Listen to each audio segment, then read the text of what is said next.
Hello everyone, welcome to the channel or welcome back to the channel, whatever the case might be. Um, I am shooting this video to conclude the introductions. This is going to be part 3. This will be the final introduction. In this video, I'd like to talk about how I came up with the name Home of the Crown. And I'd also like to talk about how I got saved. So they kind of coincide a little bit. So to explain or go into how I got saved, um, a long time ago, I'd say I was maybe 7 years old, 8 years old, or whatever. Um, my mom, she was a single parent. I was being raised by her, and she was a hellraiser. My mom was in the street. She was a hustler, I guess you would call it. Um, she was into a lot of things that weren't weren't legal. So uh, I knew my grandparents. Um, they lived in a few towns over from where we were living at the time. And when my mom would get into trouble, we'd go hang out with Nanny and Da for a while, my grandparents. And, wait till things cool down. We'd, she'd get herself together. We'd move out and start it all over again. And she was a hustler. She did what she had to do to keep clothes on us, to keep food in our mouths. So fast forward a little bit, um, mommy got into some trouble, and it wasn't go a couple of cities over trouble. It was let's leave New York State trouble. So as a young man, young boy, I moved to, or we moved to Newark, New Jersey. My mom took us out there, and we stayed out there for a number of years. That's where I spent my adolescent years. Um, Prince Street projects, cobblestone streets, that sort of thing. Um, so when we got out there, needless to say, things were tough. My mom was out of her element. She didn't know the terrain, so things were different. So she couldn't just go back to her old haunts or whatever. She was, in a totally different situation. Some things, even though she was a hustler, there was certain things she would not do. So things got a little tight. So my mom said to herself, I'll go down here to the local market or whatever and see if the manager will allow me to do whatever, sweep up or whatever, just to get us some food. So she originally went to the market looking for a job. They're not hiring. Okay. So my mom went back and said, I'll do whatever. I'll sweep up. I'll clean, stock shelves, just for just enough food to feed my babies. And the store manager um, was very, very reluctant to help her. So she went there one time and said to him, "Listen, I've asked and I've been, pretty nice about the situation, but my situation is desperate. Can you please help me? I'm willing to work, um, do whatever needs to be done around here. Can you help me out with some food?" And again, she was turned away. So it was one morning, she got us up. My mother was very into the whole school, the whole school thing. It doesn't matter what was going on. It didn't matter, whatever. I don't feel good. You're going to school. So my mom woke us up that morning, and as always, we got ready for school. And she told us, there's no school today. You guys are not going to school. She left instructions with my older brother. Said if she wasn't back in a couple of hours, him to go to the neighbor, knock on the door, and give her this note. She had left a note, and later, come to find out, it was a note saying that my children, allow them to make a phone call, and my brother was to tell my grandmother and grandfather, who was still in New York, Mommy's not here. We need you guys to come pick us up. So at the time, I kind of knew what that meant at the time, but not it wasn't I didn't really know, but I kind of knew that something bad could happen. So as it turns out, my mom went downstairs, and she was in the lobby of our project building waiting for the store to open. She was going to go there and do what she does to get us some food. So she's waiting down there in the lobby, and a woman happened to come into the lobby on the way into the building and saw my mom standing there and asked my mom, "Are you okay?" My mom said, "I'm not okay now, but I'll be okay in a few minutes." And the lady said to her, "Well, what do you mean by that? Like, what's the matter?" And my mom said that I got some hungry babies upstairs, and I need some food, but it's fine, but because I'm gonna go get them some food. My baby's gonna eat good today. So the lady knew what that meant, and she said to my mom, "Well, the food is your only issue. I'll take you to go get some food. I'll go get you whatever you want." And my mom, of course, now, her antennas go up, and she's like, what? She was like, "I'll take you to go get whatever you need for your kids." She said, "But I need you to do me one thing. I want you to promise me something." She said, "This Sunday, I'm going to be here to pick you and your kids up. And I want you standing in that same spot when I come pick you up on Sunday."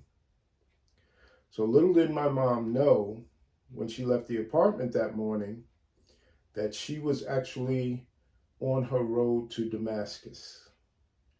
And I got to be a little careful here, because for those of us who know the reference, it refers to Saul of Tarsus. He was on the road to Damascus when he found the Lord. And the reason why I say I have to be careful, because I love talking about Saul, who turned out to be the Apostle Paul. And this video could run very, very long if I start talking about Paul. I have that's going to be one of the videos I'm going to do, and I'm going to enjoy that one. But anyway, and sure enough, the lady did what she said she was going to do. She took my mom shopping and came back with the food, and my mom was very, very grateful to her. And sure enough, that Sunday, we all went to church that Sunday. And I'm not sure if it was that Sunday, but very shortly after that, my mom gave her life over to the Lord. And being a young man in the projects, well, a young boy in the projects, and my mother was my only role model. So, I mean, I remember times, you get into it with kids. I'll go get my daddy, and I had no power. I'll go get my mama. I mean, she was that. I've seen my mother fist fight. I mean, she was who she was. She wasn't ashamed to tell you who she was. That was just her. And I'm talking long, long, long, long, long before Mother Johnson. So I got bullied a lot in school. And I decided at a young age to turn my life over to Christ simply because at the time, he became my refuge. And it's gonna, I know it sounds a little weird, but when you're getting bullied all the time, and you're just, and then on Sundays you go to church and you hear, God is going to be there for you. You're never alone. He's always there. He'll fight your battles. And I just gravitated towards that. And we would go to church every day. And some folks say, "Oh, I used to go to church every day, every day." Well, every day meant 5 days a week. No, we went to church every day. There was always something: prayer service, men's day, whatever it was, tarrying service, whatever it was. We were in church every day, except for junior academy. At the church, there was something called Junior Academy. It was for young people, and it was where you go there and the kids and they study Bible, almost like glorified Sunday school, but you stayed there pretty much all day. They gave you your lunch or whatever, and it was every other Saturday. So there was one day, something happened that I never forgot. Getting into the reason why I chose to name the channel what I did. Um, so we're in junior academy one day, and they gave us a homework assignment, and the homework assignment was we were studying what turned out to be um, 2 Timothy, I believe it's chapter 4, verse 8, I believe. And it talks about Paul is writing a letter to his spiritual son Timothy, and he's telling Timothy about how he's coming to the end of his journey. He's giving Timothy sort of final instruction. Paul, a lot of his writings are about the structure of the church. It's said that Jesus Christ built the church, but Paul explains the church. He talks about the government of the church in a lot of his writings in the New Testament. Again, I don't want to go too far into it. This video could run very long. But anyway, in this particular passage, he's talking to his spiritual son Timothy, and he's giving him final instruction, and he makes reference to a crown that's laid up for him in heaven. And in junior academy, and yes, I remember this from way back then, in junior academy, one of the homework assignments was you are to go home and draw your crown. What you would like your crown to look like when you get to heaven. It was a little assignment they gave us. So I got home and I did my thing and best I could and whatever. Got back there the next Saturday or whenever it was, and everybody turned in their assignment. And this one young lady came in and she took the paper, drew it up, and actually made a crown. Never forgot it. I can see it in my head right now. It was nice. But that's where I came up with the name Home of the Crown, from that passage. When I was deciding to do a YouTube channel and put this together, the one thing that I wanted to one thing that I didn't want to lose focus of was um, I wanted to be what it's supposed to be. I want it to be encouragement. I want it to be motivation. I want to share my stories. I want these things in my life to be encouraging. I I also didn't want to read a comment and perhaps respond in a way that is contrary to what the channel is supposed to be. And that can be kind of difficult sometimes. I would like to believe, not only for me, but since I'm the one sitting here, I'll say for me, I'm very opinionated on certain things, certain political views I have, certain views on relationships, some views on a lot of different things. That's one of the reasons why I set up the email address. You are welcome at homeofthecrown.com. There's a place where we can discuss things if we need to. That's not what the channel was set up for. I want to stay focused, and I needed it to be a name that would bring me back. If I started drifting, if I'm there, typing or responding to someone, I want to make sure that it's about where my crown is. It's not about, personal feelings. It's not about anything except I want to get where that crown is. I want to see my crown. I envision in my head sometimes when I started the YouTube channel, God saying, you know what, you guys stop.